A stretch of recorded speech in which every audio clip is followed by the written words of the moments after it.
This theorem now, this is derivative of a vector function by components. So the following theorem gives us a convenient method for computing the derivative of a vector function R, just differentiate each component of R. So basically to find a derivative of this vector function R, just to take, basically differentiate each component. Yeah, so pretty straightforward. So theorem, if R, a vector function of t, is equal to and the components are f of t, so these are just regular functions, so inside as a vector.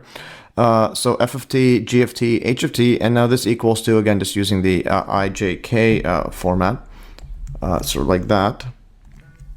So f of t I plus g of t j plus, I'll fix these thingies like that. And then, g of t j, and then h of t k. And where f, g, and h are differentiable functions, so they all have derivatives, then the derivative, so r prime of t is equal to, well, this is the derivative of each component, and f prime of t, g prime of t, h prime of t. Again, in 3D, this would be the x, y, and z component of this vector function. And then, again, in ijk format, you can just write it like that. So ijk, those are the unit vectors in the x, y, z direction. Yeah, so f prime of t, I, g prime of t, j, h prime of t, k. So let's take a look at the proof of this, and we're going to use the definition of the derivative for a vector function. We're going to use this right here. So let's take a look at that. So I'm going to go, and because we have an h there, so instead of writing h, I'm going to write a delta t in our definition. So this is going to be the vector function like this, r of t prime is equal to the limit, as we'll use delta t, so the change in delta t, in other words h, but because we have an h there already, so we'll just change the variable. So 1 over delta t, or h, this is going to be now, this is going to be r of t plus h, plus delta t, minus, this is a secant vector, and this is going to be a vector. It's going to be a vector, and then this is going to be minus r of t, like that. So just put it like that. Just want to multiply this in.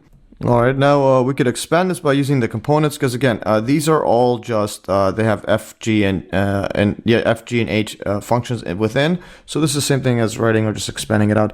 So limit as delta t approaches 0 of, and what we'll do now is, I'm going to put, this is be 1 divided by delta t as well.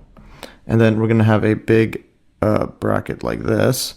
And now this is going to be, write it as, just expand that function out. This is going to be, as a function, as a vector, this is going to be f of t plus delta t, and then g of t plus delta t. Yeah, so that's this part right here. This is this whole function there, and then this is going to be h of t plus delta t, and this is like that. Yeah, and then this is going to be a minus now, minus.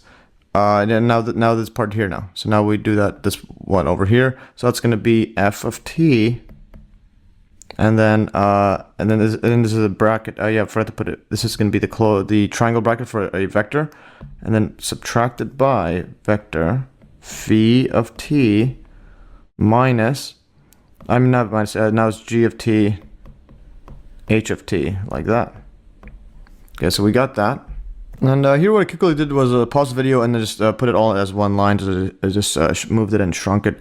So this is going to be this right here, and then this is going to be this right here.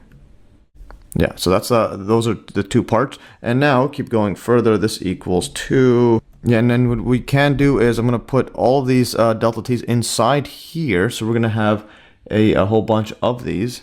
But also what we could do is, so we can multiply that, but also before that, we're going to also subtract these all. So we can just take these two vectors and subtract the components. So this f of t plus delta t, then we're going to subtract by some minus f of t, and then multiply this in here. So we're going to divide by delta t. So this equals to limit as delta t approaches 0 of, and now we're going to have a this is a giant bracket. I'm going to go like this. And now this is going to, the first one is going to be, f of t plus delta t, I mean this is f of t inside of that. It's t plus delta t minus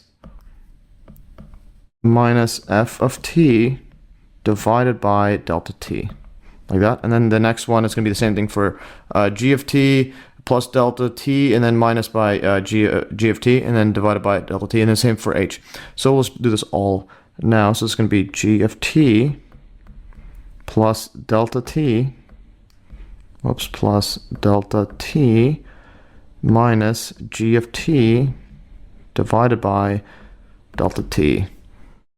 And this is going to be, next one is h of t plus delta t, and then minus h of t divided by, divide this all by delta t, and then close bracket like that.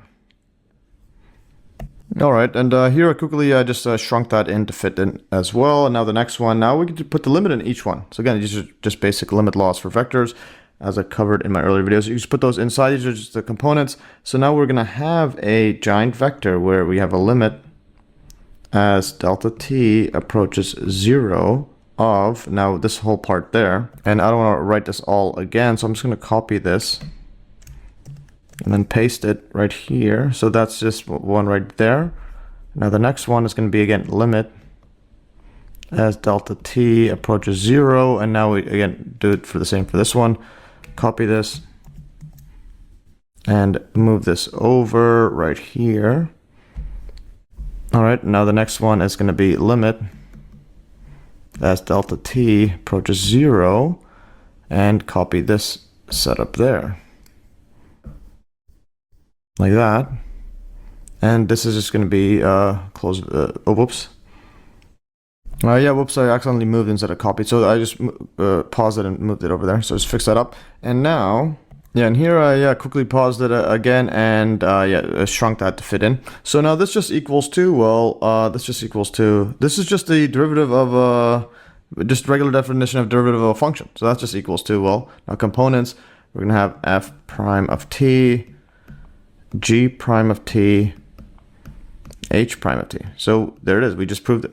Because these ones are all just the derivatives of just normal functions. So there it is. And I'm going to box this out and do a check mark.